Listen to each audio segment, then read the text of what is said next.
Kia ora koutou. Um, yeah, it's a bit of a daunting exercise working in a museum, to be honest, and tussling with the nature of history, objects, and the nature of how events are told. And a couple of disclaimers. You can, as a curator, taonga Māori here at the museum, and a curator with a career of spanning over 20 years. You're invested with telling the stories of the objects in the given time that you are doing your job. And when you put it in that context, it all seems achievable and there are no wrong moves. And when you're dealing with objects and taonga that have such a long history, it's even more important to remember that. That's what I remind myself of, because these stories and these objects their relationship to people shift, and the way in which we talk about them and understand them also move, and they move in relation to the times in which we live, and perhaps they are always important, but the way in which they pivot are also in relation to how we are pivoting at any given time. And at this moment in time, the emphasis on telling our stories, our histories, mandated officially through the curriculum, has been a beautiful moment to recalibrate, to think about voice, to think about authority, to think about what those histories represent and how they're told, the who and the how, in a different way. So this gallery refresh sits in that space, and it's quite an exciting moment to think about how we might engage in that and think about those ideas in relation to objects and collections and taonga, but also perhaps thinking beyond the walls of the museum and the communities that those objects and those histories relate to, and how can those voices be present in how we think about and calibrate the idea of history and the idea of speaking to them. So one of the things with the gallery refresh is that its ambition is to be part of a much larger gallery renewal project. You've heard Rowan talk about the to-ing and fro-ing with how it was developed and the very ambitious and thought through way in which the original gallery was designed. Today that's 27 years old, and any story is going to march on and tell itself differently in relation to people in the course of time. And I know when we talk about that, some of those ideas and objects are timeless, but perhaps how we want to speak to them is what's shifting.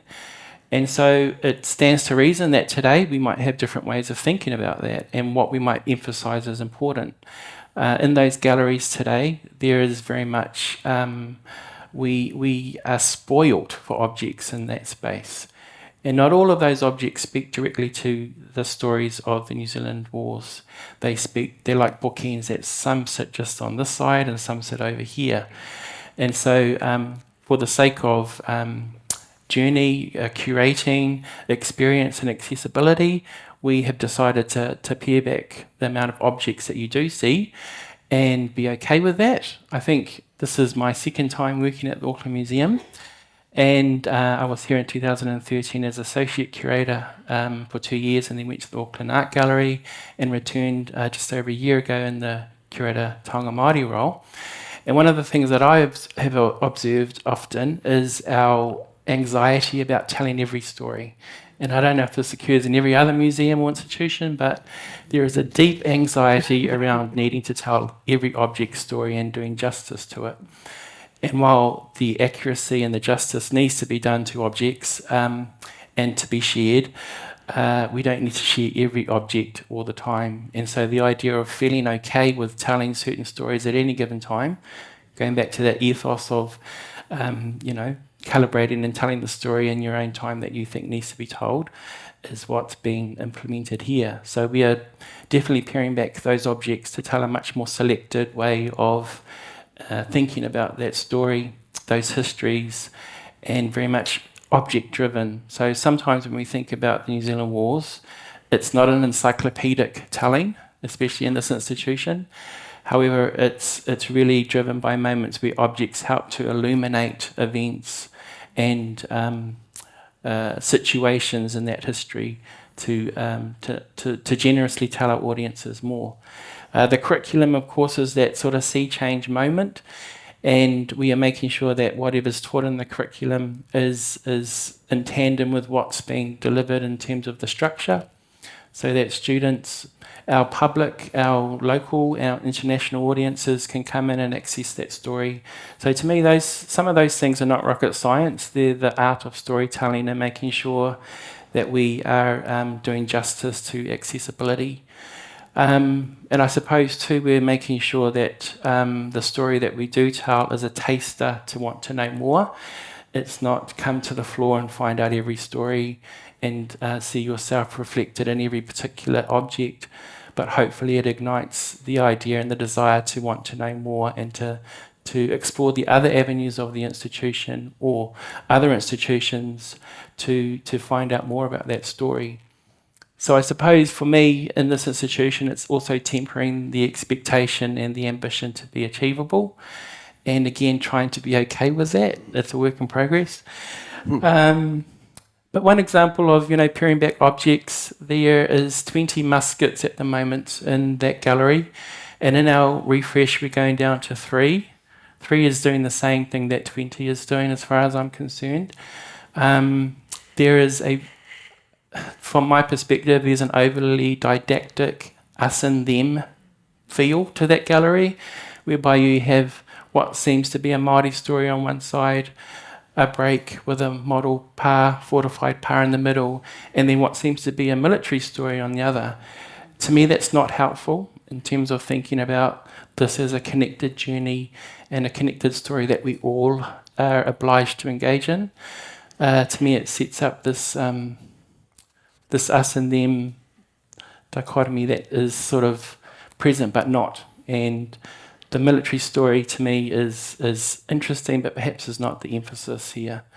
It's the people story, and it's the trauma, it's the scars, it's the stories that haven't been illuminated.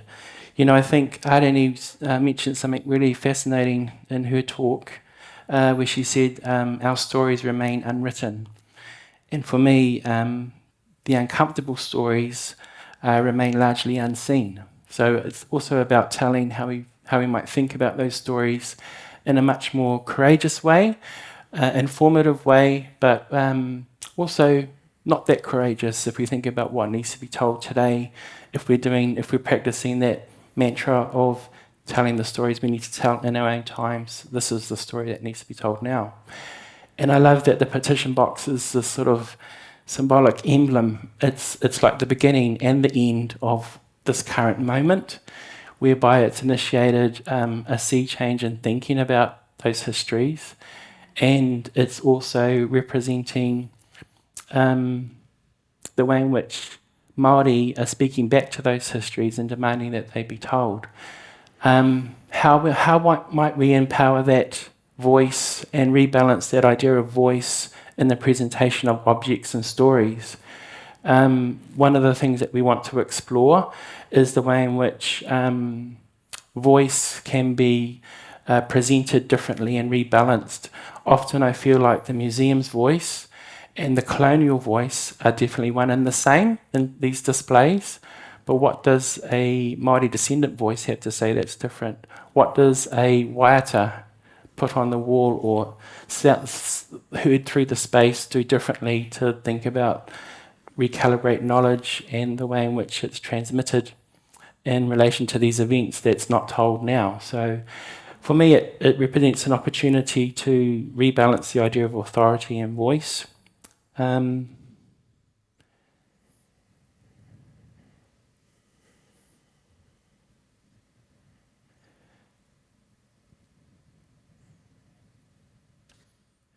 We do definitely, in terms of how we're going to present that story, we are, and I'm talking like I'm talking, I'm talking very much in the now, because it's a project we're working on right now. So we've done a few meetings, and we've done lots of planning and thinking.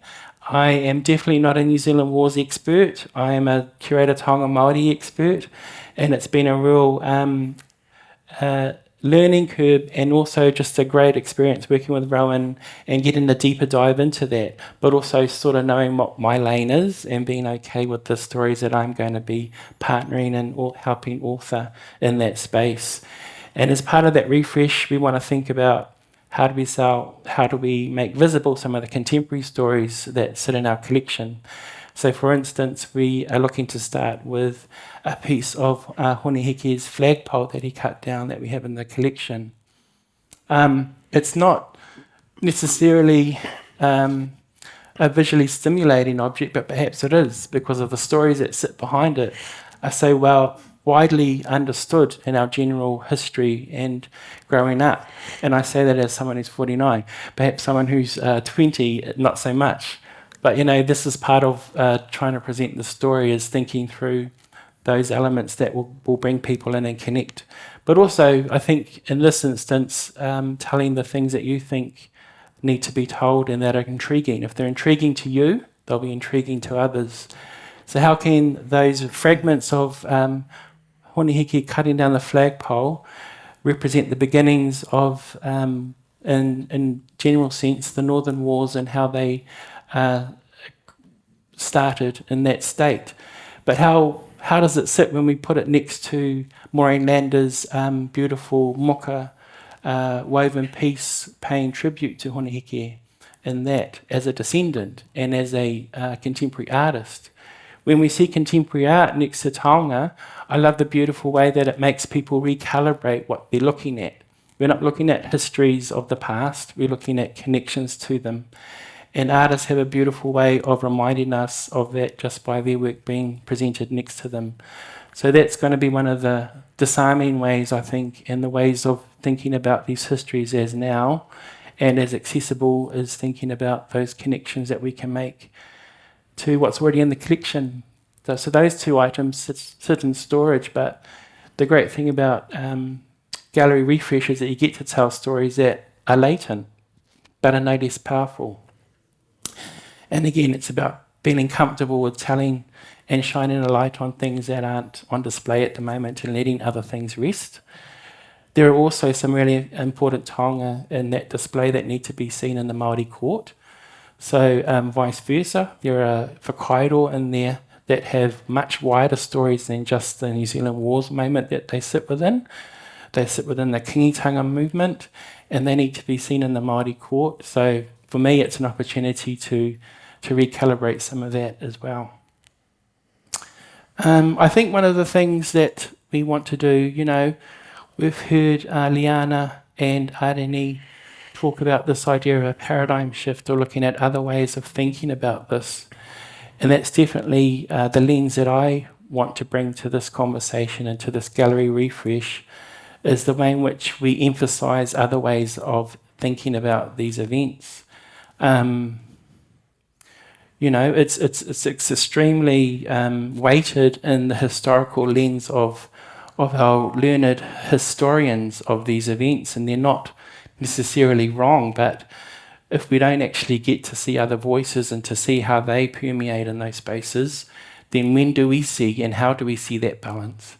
So the balance is about allowing those voices to participate in it as much as it is what we feel is true or not, or accurate or not.